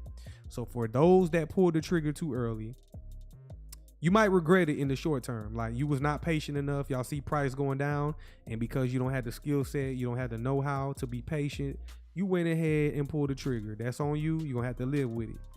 I've been saying, be patient, and that's why smart money always wins. You know what I'm saying? That's why the smart investors, the algorithms, the institutions, they're always winning, because retail is not patient. So I'm already sitting here showing you the price levels that we can potentially trade down to. We got $1.61, the top of the fair value gap, $1.61. The upper quadrant, 0.75, that's $1.39. Now, we could possibly come down to these top two levels, but the midway point will be my last threshold of us going any lower. I don't want to see us come down. I don't believe we're going to go below this, the midway point of the fair value gap. That price level is $1.17. That's going to be very brutal for retail investors. Do we come down there? No. If we come down any lower, in all honesty, I just want to see us come down to the top of the fair value gap. Boom, poke that, $1.61. Also, we got to pay attention to the wick. There's price levels that are hidden in the wick. If y'all want to learn those levels, sign up to the Patreon. The link is if you want to learn your skill set, sign up to the Patreon. The link is in the description. So y'all tell me in the chat, how many of y'all recently pulled the trigger on XRP today? Did y'all pull the trigger today? Law Docs, you haven't been right yet. You know what I'm saying? I'm not coming at you neither. I'm saying, like, you call for price levels. I remember last time I was doing this and it didn't happen. So let me drive the boat. You know what I'm saying? Let me drive the boat. We're not going down to 45 cents. So get that out your mind. XRP is not going back down to 45 cents. And if it does, I'll give you all my XRP. Okay? And if it doesn't, you give me all your XRP. That's the deal. So who y'all betting on in the chat? Are y'all betting on it going down to 45 cents? Or are you going to bet on me saying it's not going to go down to 45 cents? Y'all let me know in the chat. Let me read some of these comments. Charts, I'm back. 1 second. 1 second. I pulled the trigger at $2, then sold it back up at 208. What's the point in that, Law Docs? Are you trading or are you not? Are you trading or are you investing? What are you trying to do? What's your objective in doing that? What is the point in doing that? What's up, Cheap Suit?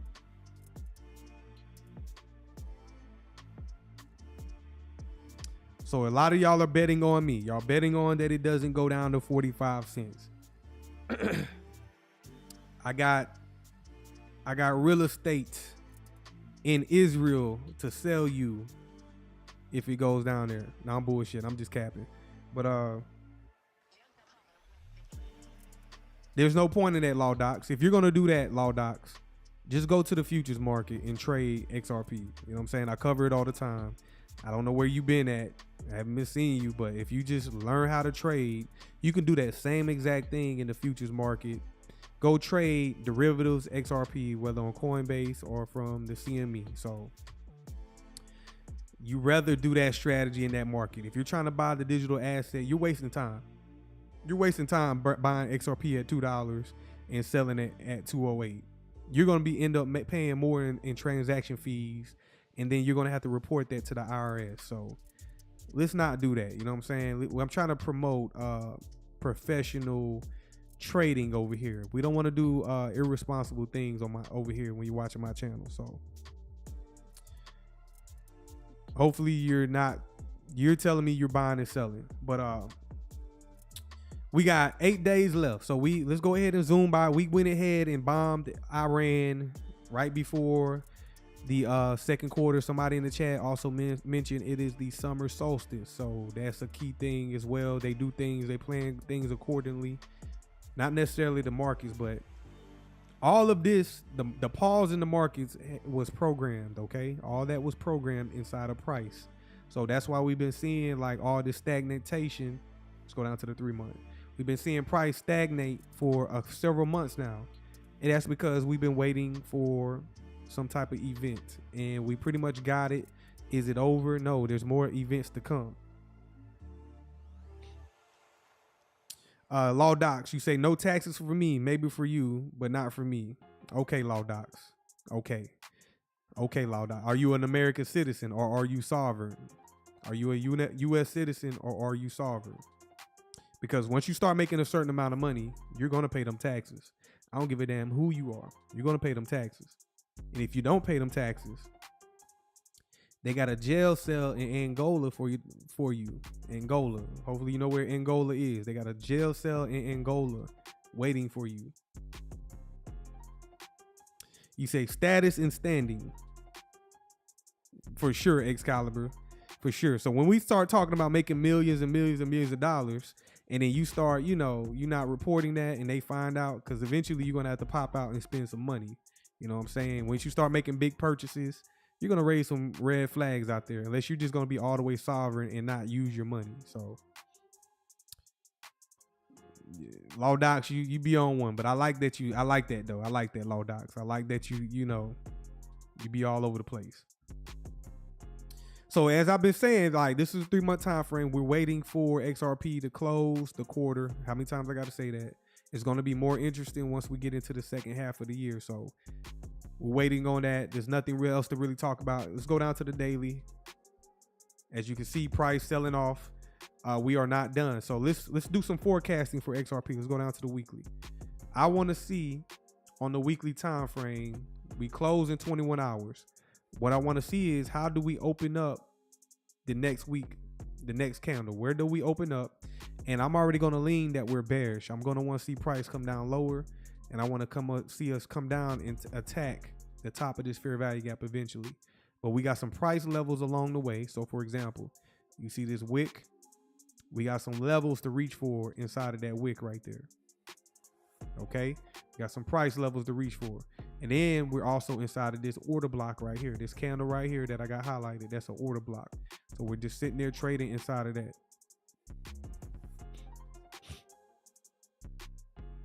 Law Docs, you say you ain't had no relations with the IRS for over 30 years.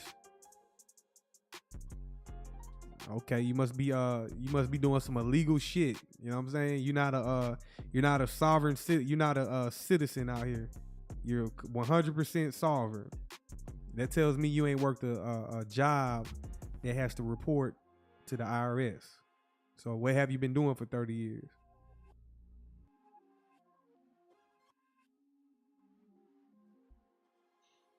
Okay, all right. Law Docs, I might have to get you on the channel to speak that sovereign shit. You know what I'm saying? I might have to get you up on here the channel so you can explain to us what you know. I would love to hear from you. I would love to hear from you.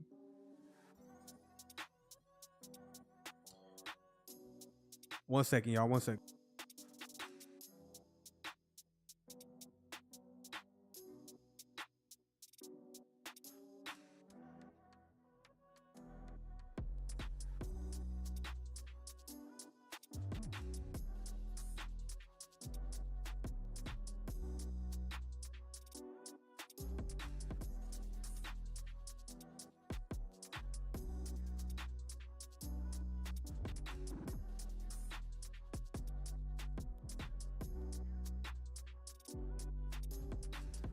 I'm back, y'all. I'm back.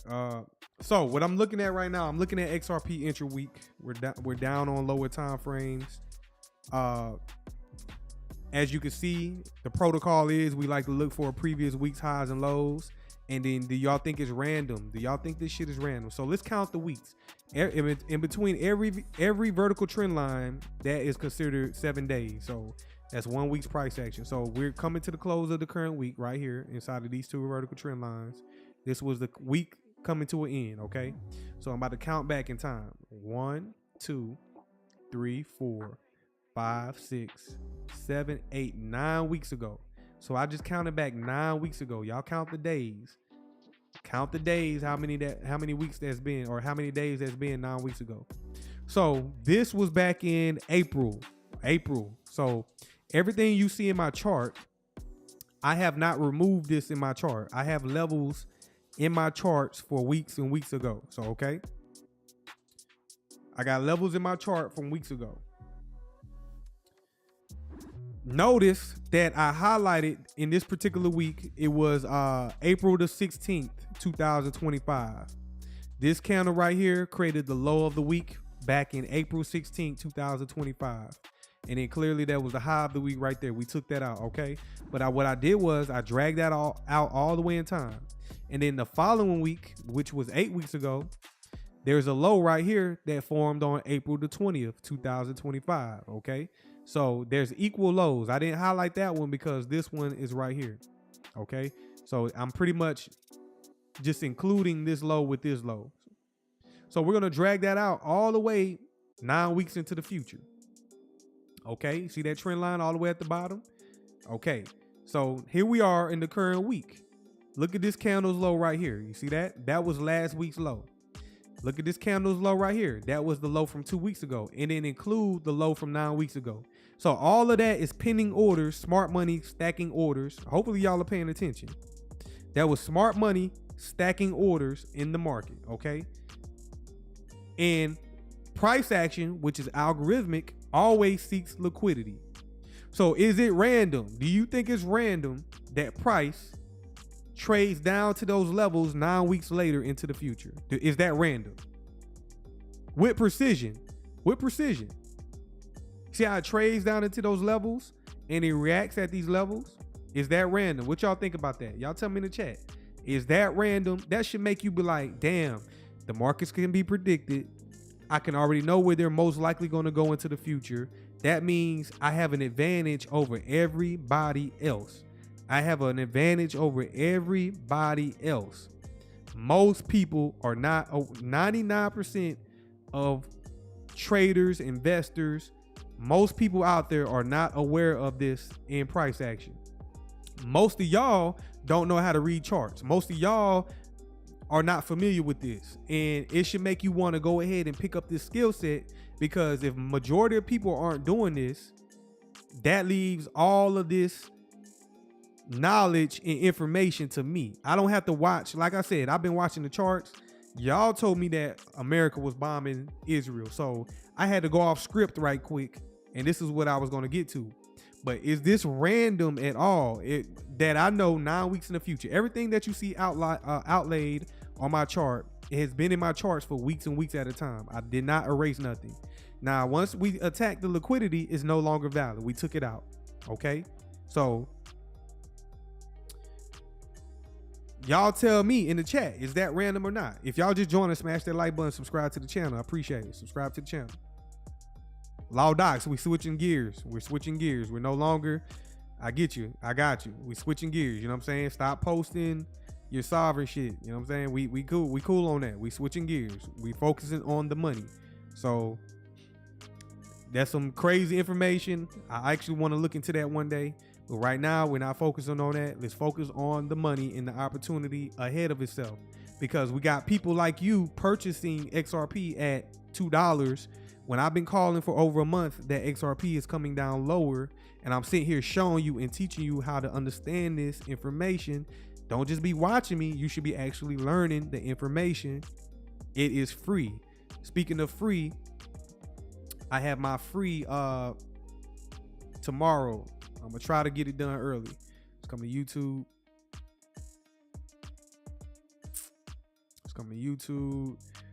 I got an upcoming free technical analysis masterclass. I'm planning on doing it tomorrow, so that is upcoming. So y'all be on the lookout for that if y'all want to actually learn this. I'm going to reserve a lot of the information I'm talking about tonight inside of this free masterclass. If you miss it, it will be on replay as well. So if you want to do this, I'm going to do it live. So make sure if you want to look into that, be on the lookout for that. Okay, so for the people that actually want to learn this skill set, I do this every week. Come back over here to the XRP chart. I do this every week, and right now price is live. Price is definitely reacting off of the news, and it's the end of the week, and here we are in about 21 minutes. We're going to cross over into the new week. So in 21 minutes, we will begin the new week of trading, and I look forward to it because it's going to be a lot of volatility across the markets. And yes, Law Docs, you was asking me about XRP. But you going off on a tangent, and here I am giving it to you, but you're not paying attention. But I'm not coming at you, law docs. Just tighten up. You know what I'm saying? Tighten up, sir. We can't be in the rabbit hole all the time. You know what I'm saying? We got to come back to reality. Like right now, we can't control what's going on over there in Israel and Iran. You know what I'm saying? We can't control that. All we can control is what we got going on right now here in the moment.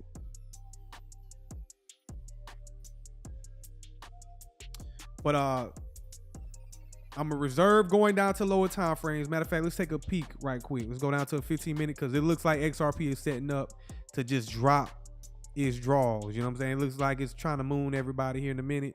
But that's a lot of low resistance. I see a lot of low resistance sell side liquidity picking up.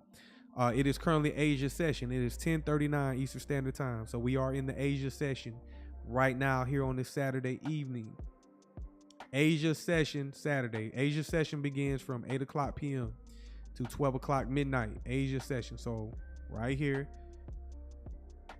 showing weakness. And where can we draw to next? What I need to do is let's go out to the 4 hour. Where can we potentially go next? What's my next draw on liquidity? So if we start selling off any lower in the chat, this is a large one as well. In the chat, look at this candle right here. What kind of candle is that right there? What kind of candle is that right there? Y'all tell me in the chat.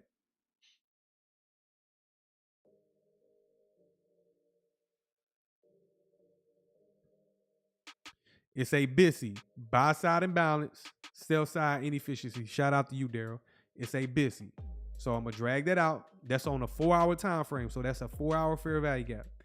The 4 hour is a sweet spot between intraday and long-term price action. So the daily time frame is a higher time frame, short-term, but long-term analysis chart. Anything below the daily is considered intra-week, intraday price action. And that 4 hour time frame gives you a buffer between short-term trading and long-term analysis. So take that down in your notes as well. So I'm gonna highlight it. Let's say, let's give it a green color. So that's a 4 hour fair value gap. We already took out the liquidity. We already traded down into that as well. So look at the 4 hour fair value gap. We traded down into that as well. Took out the sell side liquidity from 9 weeks ago. Now I want to see us drive even lower. I want to see us open up the new week, and I'm anticipating bearishness on XRP. So if y'all pull the trigger too early, too bad, because guess what? We got lower prices coming, and we don't like to deploy our capital, just like they over there right now in Iran and Israel. You want to be strategic with your strikes. You know what I'm saying? You don't want to be all over the place with your buying and shit. You know what I'm saying? You got to be definitely strategic. We're also trading down inside of this monthly BISSY right here. So I'm gonna highlight that as well. That's a monthly fair value gap. So boom, right there in the pink. You see that? We're also trading down inside of that. But I'm anticipating us to come down even lower. And we got liquidity resting below the market. Let's go ahead and wait for the end of the quarter, end of the first half of the year. So I'm gonna keep saying that until we cross over into July. So that's XRP right now. And if you missed it, I'm gonna go ahead and give you my buys right now that I'm looking at right now.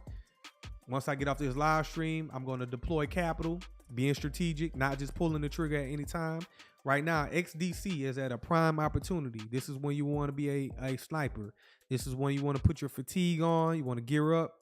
You want to get those rounds ready. You want to put them in the rifle, and you want to start, lining it up to take the shot. You know what I'm saying? Right now is a perfect time to take that shot because you can see price trading down inside of this fair value gap.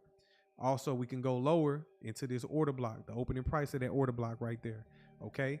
So right now, if you haven't deployed capital, instead of chasing XRP, there's other opportunities right now at a better price. XRP is not at its discount yet, but XDC is. HBAR, another one. HBAR is prime opportunity right now. I'm looking to get off of here. Once I get off the live stream, go deploy capital right now, pull the trigger on HBAR. It's 13 cents right now, currently trading. It could potentially come lower. Is it random that we trade down to that midway point right there and hang down right there? That's not random at all. So does it want to come down even lower and take out this point and drop down to the midway point of the fair value gap? So you can be a buyer at any one of these levels inside of this fair value gap.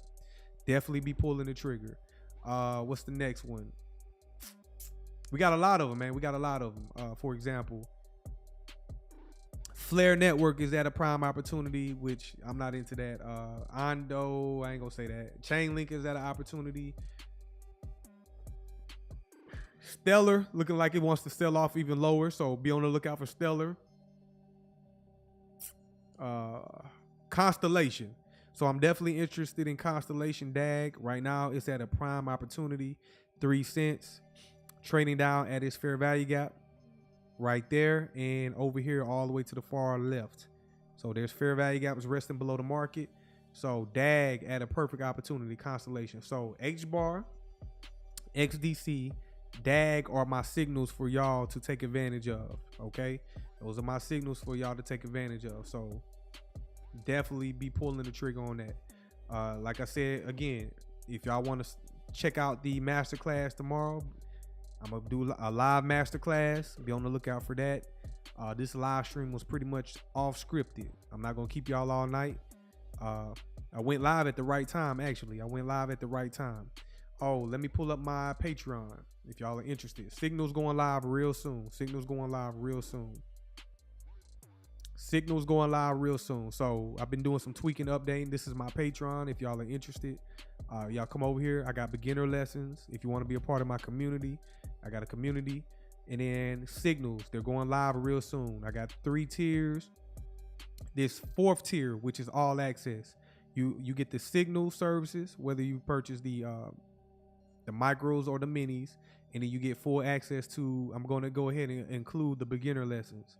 So you're going to get full access to all of these tiers if you go with the all access tier. So y'all come over here and subscribe if y'all interested. If you're brand new to the channel, I appreciate y'all joining. Shout out to my new subscribers. I'm going to leave y'all with that. Be on the lookout for me tomorrow. Y'all stay safe out there, man. Keep y'all eyes out. Stay alert. And I'm definitely going to get back with y'all on the next one. I appreciate y'all time, and peace out.